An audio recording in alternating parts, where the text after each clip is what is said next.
कांग्रेस के अंदर तो एक बहुत बड़ा द्वंद्व होने वाला है। टिकटों का वितरण होगा तो एक बड़ा द्वंद्व होने वाला है कि मेरे परिवार को टिकट मिलेगा या कार्यकर्ताओं को मिलेगा। हरीश रावत जी का बयान आया कि भाजपा ने राज्य की पॉलिटिक्स को, राज्य को वेंटिलेशन पे आके खड़ा कर दिया है। ये वही हरीश रावत जी तो है जो मुस्लिम यूनिवर्सिटी बनाने का काम करते हैं। ये वही हरीश रावत जी तो है जो जुम्मे की नमाज की छुट्टी देने का काम करते हैं। तो जाहिर सी बात आप समझ सकते हैं कि प्रदेश को वो किस ओर ले जाना चाहते हैं। केवल अपनी कुर्सी के लिए आप चंद नेता आपस में लड़ेंगे और एक दूसरे की टांग खिंचाई करेंगे तो जाहिर सी बात है कि वेंटिलेटर पे कांग्रेस गई है। सजा मिल गई है, जो पुल के तार थे उनको सजा मिल गई है, तो फिर भी ये कार्यक्रम क्यों हो रहे हैं? आप सरकार पर भरोसा नहीं करेंगे, आप कोर्ट पर भरोसा नहीं करेंगे तो भरोसा करेंगे किस पर? तो आप झूठ की बुनियाद पर आप इस समय अंकिता बहन की आत्मा को ठेस पहुंचा रहे हैं। आशीष नेगी जी का ये बयान था कि कांग्रेस और भाजपा अलग नहीं है, लोगों को मूर्ख बनाने का काम कर रही है साथ में। चाहे उसमें विपक्ष हो और चाहे भारतीय जनता पार्टी हो, चाहे एक आम इंसान हो और चाहे कोई राजनीतिक दल का हो, तो वो मुख्यमंत्री सबके हैं। और इसी परिप्रेक्ष्य में अगर वो उनके घर गए तो एक सौहार्द की भावना से। हमारे साथ है भाजपा की प्रदेश प्रवक्ता कमलेश रमन जी। रमन जी, बीते दिनों में प्रदेश में बहुत अराजकता फैल रही है, हिंदू मुस्लिम के भी गड्ढा फैल रहा है और जो भी है पॉलिटिकल पार्टीज़, विभिन्न पॉलिटिकल पार्टीज़ वो भाजपा को इसका दोषी ठहरा रही हैं। ऐसा क्यों? नहीं, देखिए ऐसा नहीं है। जो लोग अराजकता फैलाने वाले हैं या जो हिंसा को जन्म देने वाले हैं वो दूसरे ही लोग हैं। भारतीय जनता पार्टी सबका साथ, सबका विकास और सबको साथ लेकर के चलने वाली पार्टी है। और रही बात उत्तराखंड की, तो उत्तराखंड देवों की भूमि है, सनातनी भूमि है। तो यहाँ की जो आबो हवा है, यहाँ की जो संस्कृति है, यहाँ की जो पारंपरिक हमारी जो एक धारणा है, उसको हम जिंदा रखने के लिए भारतीय जनता पार्टी कम से कम सभी प्रदेशवासियों को साथ लेकर के चलती है। और पुष्कर सिंह धामी जी तो जिस तरीके से इस प्रदेश के अंदर जो एक डेमोग्राफी को जो चेंज करने की बात जो लोग क्या करते थे, आज उस पर कहीं ना कहीं रोक लगी है। कल यहाँ पे एक महापंचायत का भी कार्यक्रम हुआ था जो कांग्रेस के द्वारा कराया गया था। अब यहाँ पे सीबीआई की जांच हो गई है, दोषियों को सज़ा मिल गई है, जो पुल के तार थे उनको सज़ा मिल गई है, तो फिर भी ये कार्यक्रम क्यों हो रहे हैं? देखिए ये राजनीति से प्रेरित कार्यक्रम है। ये किसी की भावनाओं के आदर के लिए नहीं है, ये किसी को न्याय दिलाने के लिए नहीं है।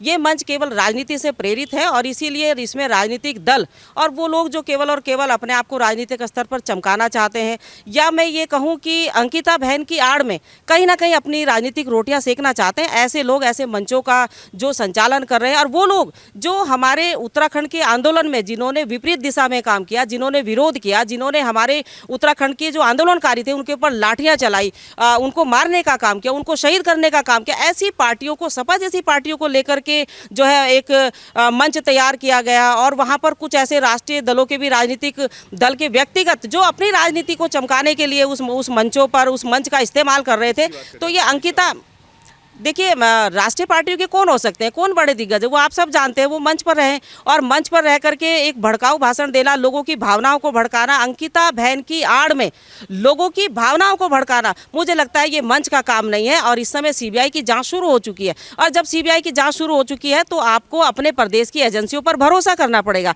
आप अपने प्रदेश की एजेंसियों पर भरोसा नहीं करेंगे, आप सरकार पर भरोसा नहीं करेंगे, आप कोर्ट पर भरोसा नहीं करेंगे, तो भरोसा करेंगे किस पर? तो आप झूठ की बुनियाद पर आप इस समय अंकिता बहन की आत्मा को ठेस पहुंचा रहे हैं और उसके माता पिता की जो भावनाएं हैं उनको बार बार आहत करने का काम कर रहे हैं। क्या आप ये हरीश रावत जी की बात कर रही हैं? कौन है? व्यक्तिगत तौर पर अगर किसी ने मंच को, महामंच जो बना था, अगर उसको किसी ने व्यक्तिगत तौर पर समर्थन देने का काम किया, कांग्रेस पार्टी ने नहीं दिया। मुझे लगता है उनके अध्यक्ष जी की तो घोषणा भी नहीं हुई कि हम इस मंच को समर्थन देते हैं, लेकिन उन्होंने व्यक्तिगत तौर पर दिया। पर खैर हम इस बात को हम मानते ही नहीं है। हम सिर्फ ये कह रहे हैं कि अंकिता बहन की अगर आप न्याय की बात करते हैं तो आप कोर्ट क्यों नहीं गए, आपने वकील खड़े क्यों नहीं करे वहाँ पर? केवल आप सड़क पर चिल्लाएंगे, आप झूठ बोलेंगे, लोगों को भ्रमित करेंगे। लेकिन पुष्कर सिंह धामी जी की सरकार ने शुरू में SIT गठित करी और उन लोगों को, 3 लोग जो मुख्य आरोपी थे उनको जेल की सलाखों के पीछे भेजा, आजीवन कारावास उनको करवाया। और जब एक बार फिर किसी ने अगर आवाज उठाई तो यहाँ पर सीबीआई की जांच करा करके, क्योंकि आने वाली जब सीबीआई की जांच होगी तो दूध का दूध और पानी का पानी हो जाएगा। लेकिन ये राजनीतिक दल है, राजनीति करेंगे, इनको राजनीति से मतलब पर पूरा प्रदेश देख रहा है। तो कल हरीश रावत जी ही क्यों पहुंचे थे वहाँ पे? आप क्या कह रही हैं कि हरीश रावत जी कांग्रेस पार्टी से अलग काम कर रहे हैं? देखिए, उनकी दुकानदारी हमेशा से अलग चली है। राहुल गांधी जी हमेशा कहते हैं कि मैं जो है मोहब्बत की दुकान खोलेंगे, लेकिन हमेशा कहीं ना कहीं आपने देखा होगा कि कांग्रेस ने हमेशा नफरत की दुकान खोलने का काम किया। ये वही हरीश रावत जी तो है जो मुस्लिम यूनिवर्सिटी बनाने का काम करते हैं। ये वही हरीश रावत जी तो है जो जुम्मे की नमाज की छुट्टी देने का काम करते हैं। तो जाहिर सी बात, आप समझ सकते हैं कि प्रदेश को वो किस ओर ले जाना चाहते हैं। हरीश रावत जी पे ये इल्ज़ाम लगा रही है, और हरीश रावत जी का कल ये बयान आया कि भाजपा ने राज्य की पॉलिटिक्स को, राज्य को वेंटिलेशन पे आके खड़ा कर दिया है, वेंटिलेशन पे ला गए हैं भाजपा वाले। प्रदेश वेंटिलेशन पे नहीं गया है, कांग्रेस चली गई है, कांग्रेस कोमा में चली गई है, कांग्रेस गई है वहाँ पर।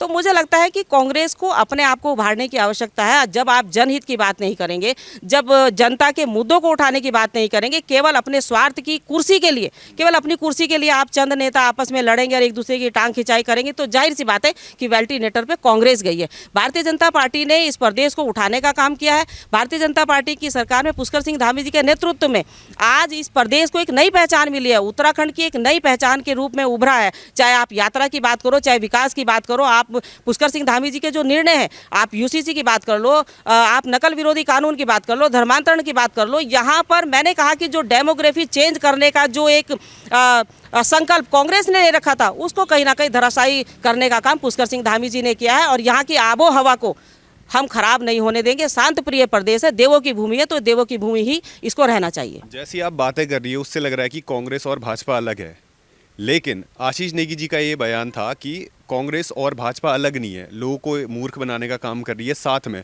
और वो ये हवाला देते हैं कि जो धामी जी हरीश रावत जी के यहाँ चावल लेके गए थे, उससे ये लगता है कि दोनों एक ही साथ काम कर रही है, बस मूर्ख बनाया जा रहा है राज्य की जनता का।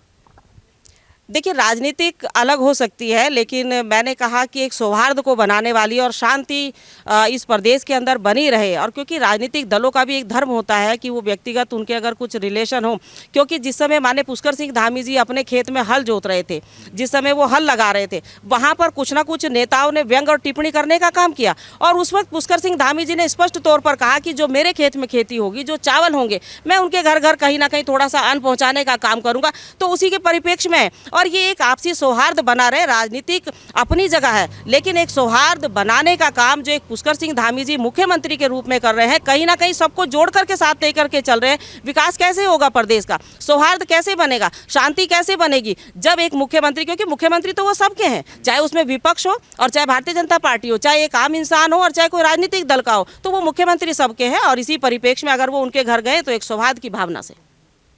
तो अभी ये 16 तारीख को घेराव का कांग्रेस ने आह्वान किया है, उसको कैसे देखती हैं?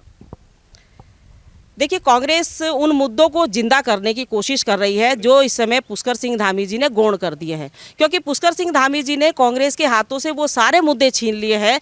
चाहे मैं विकास की बात करूं, जन जन की सरकार पुष्कर सिंह धामी जी की जन जन के द्वार पहुंच रही है। आज लाखों लोगों को लाभ मिला है उनका। आज लाखों लोग जो है उन कैंपों में पहुँच करके जो विभागों में नहीं जा सकते थे, चाहे बुजुर्ग हों चाहे दिव्यांग हो, वो उन लोगों के घर पर अधिकारी पहुँच कर काम कर रहा है। तो कहीं ना कहीं कांग्रेस के हाथों से वो मुद्दे तो छीन चुके हैं। तो आज अगर पुष्कर सिंह धामी जी की सरकार काम कर रही है, तो अब कांग्रेस क्योंकि विपक्ष में है, तो जाहिर सी बात है वो अपने आप को जिंदा रखने के लिए कुछ झूठ सच, कुछ तो मनगढ़ंत कहानियां बना करके घिराव करने का काम करेगी या लोगों के बीच में अपने आप को दिखाने का काम करेगी। तो ये कांग्रेस की नीति है। लेकिन कांग्रेस के पास ना ही तो कोई विजन है प्रदेश की जनता के लिए, ना ही कोई नीति है और ना ही कोई स्पष्टता है कि वो राजनीति के तौर पर जनता के बीच में क्या ले जाना चाहते हैं। और पुष्कर सिंह धामी जी जिस तरीके से इस प्रदेश को आगे ले जा रहे हैं, जिस तरीके से नई पहचान के रूप में प्रदेश को खड़ा करने का काम किया, तो ये एक बौखलाहट, एक निराशा कांग्रेस के अंदर है। और कांग्रेस इसलिए डरी हुई है और वो ये सोच रही है कि हम पुष्कर सिंह धामी जी के सामने कैसे टिके रहें। इसीलिए उनके अलग अलग नेता अलग अलग टिप्पणियां करके अपने आप को चमकाने की कोशिश करते हैं। और अब कांग्रेस के अंदर तो एक बहुत बड़ा द्वंद्व होने वाला है। देखिए, अभी प्रदेश अध्यक्ष है वहाँ पर माननीय गणेश गोदियाल जी, और उनके सामने ये चुनौती है कि वो प्रदेश की कार्यकारिणी कैसे बना पाएंगे, क्योंकि पिछले अध्यक्षों ने कोई कार्यकारिणी नहीं बनाई, नई कार्यकारिणी पर काम किया। रही बात जब आने वाला समय होगा, जब टिकटों का वितरण वितरण होगा तो एक बड़ा द्वंद्व होने वाला है कि मेरे परिवार को टिकट मिलेगा या कार्यकर्ताओं को मिलेगा या उन लोगों को मिलेगा जो पार्टी के अंदर मेहनत करते हैं बरसों बरसों से। तो ये कहीं ना कहीं कांग्रेस के खुद के द्वंद्व है। प्रदेश सरकार अच्छा काम कर रही है, बेहतर काम कर रही है, और पुष्कर सिंह धामी जी जिस तरीके से लोगों के बीच में बने हुए हैं, आज की डेट में अगर आप देखेंगे तो पुष्कर सिंह धामी जी का ग्राफ बहुत ऊपर लेवल पर है। और कांग्रेस जनहित के मुद्दे नहीं उठाती है, बल्कि कंट्रोवर्शियल मुद्दे उठाती है, बल्कि ऐसे मुद्दे उठाती है जिनका कोई जनता से लेना देना नहीं है। बस जनता को भ्रमित करना है, जनता को गुमराह करना है। लेकिन प्रदेश की जनता जान रही है, 2027 में एक बार फिर कांग्रेस को आईना दिखाएगी प्रदेश की जनता। एक आखिरी सवाल कि आप ये कह रही है कि कांग्रेस डरी हुई है, और कांग्रेस ये कहती है कि जैसे कल भी भाजपा में 1000 लोग ज्वाइन हुए थे, कांग्रेस ये बोलती है कि भाजपा को अपनी हार दिखाई दे रही है, इसलिए वो लोग अलग अलग लोग ज्वाइन करा रही है, और ऐसे प्रोग्राम सिर्फ ऐसे टाइम पे रख रही है जैसे कल महापंचायत का आह्वान किया था कांग्रेस ने। सिर्फ ये एक टीआरपी हासिल करना, लोगों को डाइवर्ट करना, इस चीज़ के लिए कर रही है, और भाजपा डरी हुई है, तभी वो नए नए लोगों को यहाँ पे इकट्ठा कर रही है, भाजपा में ला रही है। देखिए, भारतीय जनता पार्टी एक प्रगाढ़ संगठन है, राष्ट्रीय पार्टी है और देश की नंबर 1 पार्टी है। और इसमें तमाम जो कार्यकर्ता है बहुत मेहनत से काम करता है, बहुत लगन से काम करता है। और आज नरेंद्र मोदी जी की जो कार्यशैली है, जो योजनाएं हैं, उनसे प्रभावित होकर और प्रदेश के अंदर, उत्तराखंड के अंदर पुष्कर सिंह धामी जी की कार्यशैली से प्रभावित होकर जो लोग कांग्रेस को छोड़कर या अन्य दलों को छोड़कर के भारतीय जनता पार्टी को ज्वाइन कर रहे हैं, तो आप समझ सकते हैं कि एक इतना नेगेटिविटी माहौल बनाने के बावजूद भी जो विपक्ष ने माहौल बनाया था, नकारात्मक जो माहौल बनाने की वो कोशिश कर रहे हैं कि भाजपा के खिलाफ यहाँ पर एक नैरेटिव सेट करने की कोशिश कर रहे हैं, उसके इतर जाकर के अगर जनता और या राजनीतिक दलों के कार्यकर्ता अगर भारतीय जनता पार्टी को ज्वाइन कर रहे हैं, तो आप समझ सकते हैं कि भारतीय जनता पार्टी लोगों के बीच में काम कर रही है, विकास कार्य कर रही है, जिसका डर आज भी कांग्रेस को है। नहीं तो कांग्रेस के लोग क्यों भारतीय जनता पार्टी को शामिल होते, आप मुझे बताइए। कल सैकड़ों लोगों, हजारों लोगों ने कल जो है कांग्रेस पार्टी को छोड़ करके, यूकेडी को छोड़ करके या अन्य दलों को छोड़ करके जो है भारतीय जनता पार्टी को ज्वाइन करा। और अभी तो आने वाला समय आप देखिए आगे आगे होता है क्या, भारतीय जनता पार्टी के साथ जनमानस खड़ा है, उसकी भावनाएं खड़ी है, इसीलिए भारतीय जनता पार्टी काम कर रही है, क्योंकि लोगों का साथ, लोगों का विकास, जन सरोकारों की बात करने वाली भारतीय जनता पार्टी है। कांग्रेस सिर्फ झूठा नैरेटिव सेट करती है, जिसको प्रदेश की जनता देख रही है। और ये भी कि खबर बदलने के लिए ऐसे दिनों पे ऐसे प्रोग्राम करती है भाजपा। भारतीय जनता पार्टी के सारे कार्यक्रम पहले से विधिवत रूप से तय होते हैं, उनकी डेट, उनकी तारीख पहले से तय होती है। कांग्रेस की किसी प्रदर्शन से भारतीय जनता पार्टी को कोई लेना देना नहीं है, अन्य किसी प्रदर्शन से कोई लेना देना नहीं है। हमारी जो कार्य करने की जो हमारी पद्धति है, हमारा पहले से, महीनों पहले से तय हो जाता है कि कब हमारे संगठन में हमारी बैठक होनी है, कब हमारे संगठन में कार्यक्रम होने हैं, कब जो है हमें ज्वाइन कराना है। तो ये हमारा पहले से तय है, हमें ये किसी से पूछने की आवश्यकता नहीं। और कांग्रेस से तो खासकर भारतीय जनता पार्टी को कोई सर्टिफिकेट लेने की आवश्यकता नहीं है, क्योंकि कांग्रेस पहले अपने अंदर झांक के देख ले कि इतिहास में और वर्तमान में कांग्रेस कहां पर खड़ी है, किस गर्द में खड़ी है। तो शायद यही नीति, यही विजन है कांग्रेस के गर्द में आने के। और भारतीय जनता पार्टी लोगों के बीच में है, लोगों के लिए काम कर रही है, विकास कार्य कर रही है, इसलिए भारतीय जनता पार्टी आज देश की नंबर 1 पार्टी है। इनका यही कहना है कि भारतीय जनता पार्टी प्रदेश के हित के लिए काम कर रही है, और कांग्रेस प्रदेश के अहित के लिए काम कर रही है। और जो भी लोग ज्वाइन हुए वो भारतीय जनता पार्टी की विचारधारा से प्रेरित होकर ज्वाइन हुए हैं। बाकी खबरों के लिए बने रहिए न्यूज़ वाला नेटवर्क के साथ। धन्यवाद।